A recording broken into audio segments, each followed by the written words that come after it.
Good morning, I am Anil Osha. Welcome to Easy Class. Today I am going to teach you history for class 8, chapter 4th, Travel, the Coos and the Vision of a Golden Age, part 2nd.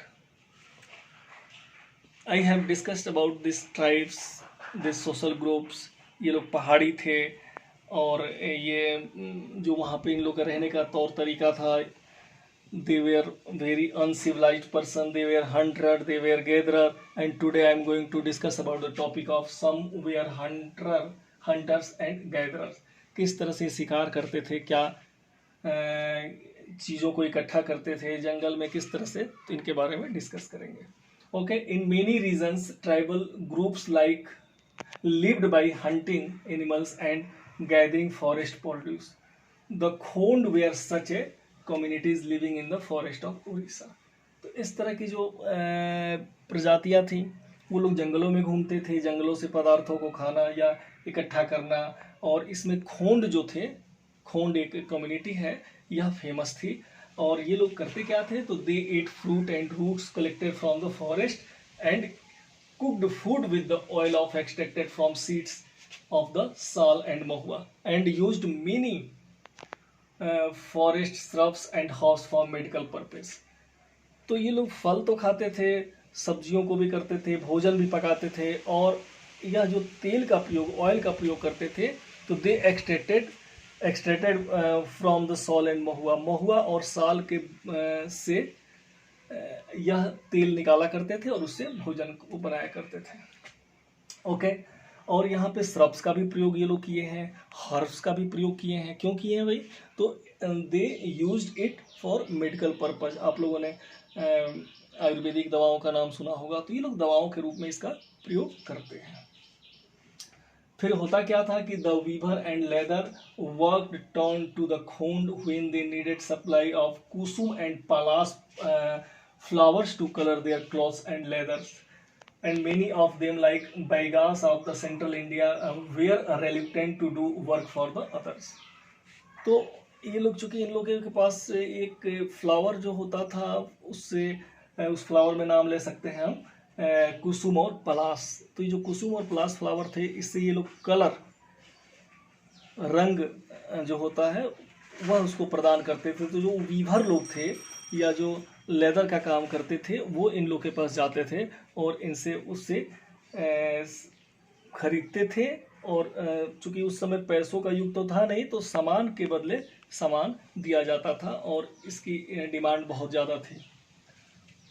जो tribal groups, और ये जो खरीदने के बाद Weaver करता क्या था, तो वीवर कपड़ों को रंगता था, या जो लेदर वर्कर थे वो चमड़ों के रंगने के काम में लाते थे उस कलर को. और इसमें और भी देख लिया जाए तो tribal groups often needed to buy and sell in order to able to get goods they were not produce within the locality. This led to the depends on the trader and money lender with a very high interest. चूंकि we can say that many this tribe groups lived in the forest area, and they did not produce the grains, they produce the color or these type of fruits and other materials. They wanted to take a food grains, so they sold their color, this type of things are we can say that other materials whatever they produce in the forest. जो भी जंगलों में पैदा करते थे उसे वो बेचकर और वीवर को या अन्य लोगों को देते थे. तो चूँकि एक समस्या आती थी कि भाई धन की आवश्यकता होती थी और इन्हें चाहते थे कि और ज़्यादा से ज़्यादा हम इसका मार्केटिंग करें, तो ये लोग जाते थे, जो मनी लेंडर थे उनसे लोन लेते थे, या ट्रेडर थे, और वो ट्रेडर या मनी लेंडर क्या करते थे, they gave the loan in place of the very high interesting rate. तो इंटरेस्ट रेट जो था वो ज़्यादा, तो ये हमेशा अक्सर कर्ज में भी डूबे रहते थे. यह स्थिति यहाँ के हंटर और गैदरर्स की थी. नेक्स्ट, सम हॉर्डेड एनिमल्स. कुछ लोग जानवरों को भी पालन पोषण करते थे, तो उसमें कुछ ग्रुप होते थे, वो जानवरों का पालन पोषण करते थे. उसमें कह सकते हैं कि दे where pastoralists who were moved with their herds of the cattle according to season. Season के अनुसार अपने कैटल को जहाँ पे घास वगैरह होती थी वहाँ से यह जो प्रजातियाँ थी अपने कैटल को रखती थी. जब घास सूख जाती थी या ड्राई हो जाती थी या उस सीजन में वाटर की कमी होती थी, फिर दूसरे स्थान पे यह समूह लेके अपने जानवरों को चला जाता था। उसमें कौन कौन से समूह थे? तो we can say the Van Gujjar of the Punjab hills and we can say Labadis of the Andhra were cattle herder. ये लोग पशुओं को रखते थे जो आंध्र प्रदेश के थे। लेबडीज या पंजाब के जो गुज्जर प्रजातियां थी। Also the Gaddis of Kullu were shepherd. जो कुल्लू के गड्डीज प्रजाति थी वो क्या करती थी? सेफर्ड भेड़िए के रूप में भेड़ियों को रखते थे। और Bakarwals of Kashmir rear the goats. और ये कश्मीर में गोट्स का पालन करते थे। तो इस तरह की स्थिति उस समय थी। अब सम टुक द शेटल्ड कल्टीवेशन। इन लोगों में चूंकि एक जगह से दूसरी जगह जाने की प्रक्रिया होती थी, प्रॉब्लम भी होती थी, सारे सामान को ले जाना ले आना। तो some thought that they should live at one place. Then उन्होंने एक जगह रहना शुरू कर दिया। तो इसमें कुछ जातियां थी, जैसे वी कैन से Mundas of the Chota Nagpur. The land belong as a whole. They began to plough and got right over the land. British officials saw settled tribal groups like the Gonds and Santhal as more civilized than hunter-gatherer and shifting cultivator. तो चूंकि ये लोग जब एक जगह से दूसरी जगह, इनमें हम गोंड और संथाल को कह सकते हैं, ये रहने लगे, तो ब्रिटिश ऑफिसरों ने ये देखा कि ये लोग एक रह रहे हैं, लेकिन इनकी तुलना में जो अन्य लोग हैं जो हंटर कर रहे हैं या शिफ्टिंग कल्टीवेशन कर रहे हैं। शिफ्टिंग कल्टीवेशन मीन्स मैंने बता चुका हूँ मैं कि शिफ्टिंग कल्टीवेशन एक जगह खेती करना, फिर वहाँ पे खेती पानी या अन्य पदार्थों की कमी होगी, फिर दूसरी जगह शिफ्ट हो जाना ताकि वो ज़मीन फिर उपजाऊ हो जाए। तो ये जो चीज़ें थी, तो ये लोग बहुत अनसिविलाइज्ड पर्सन थे देन संथाल एंड गोंड की तुलना में। तो ये इनको अब ज़रूरत क्या थी? अंग्रेज़ों के जो ब्रिटिश ऑफिसर्स थे, उन लोगों ने जब वहाँ पे आए तो वो सोचते थे कि क्यों ना इनको भी शिफ्टिंग हटा के सेटल्ड हो जाए एक जगह पे और एक जगह सिविलाइज्ड भी बने। यह विचार ऐसा उठा। इससे क्या होता? तो गवर्नमेंट को ज़्यादा रेवेन्यू का फायदा होता। Okay, how did colonial rule affect the tribal labs? किस तरह से कॉलोनियल रूल जो ब्रिटिश की रूल्स रेगुलेशन हुआ वो इनको किस तरह से प्रभावित किया, इसके बारे में हम जानेंगे। What happened to the tribal chief?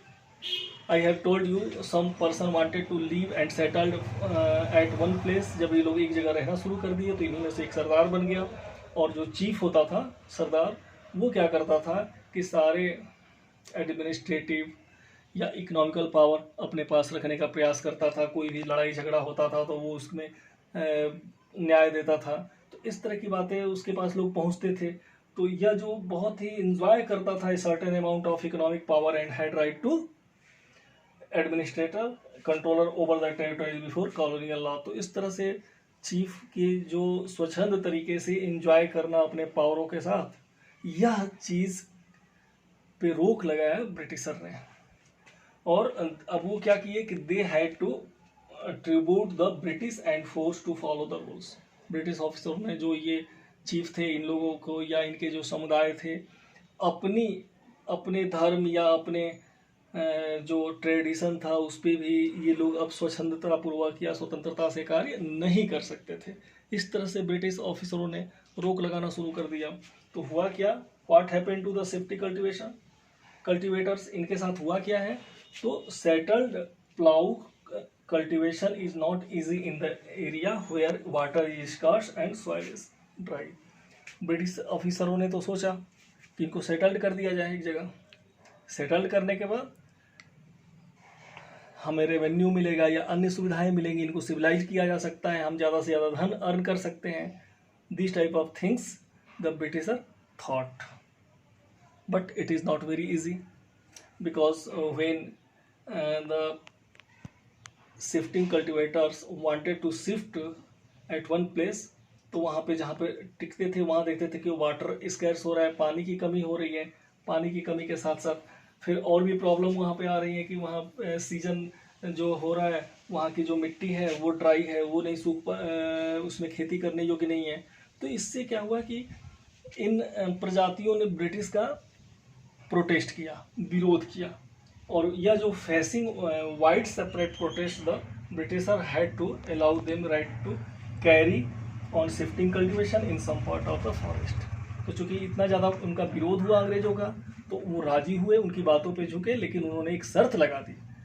शर्त ये लगाई कि आप कहीं भी शिफ्ट नहीं कर सकते हैं, ये नहीं कि मनमाने तरीके से कहीं जाकर आप खेती करेंगे। कुछ पार्टिकुलर प्लेस को चुना और उन स्थानों पे वे उनके लिए छूट दी गई।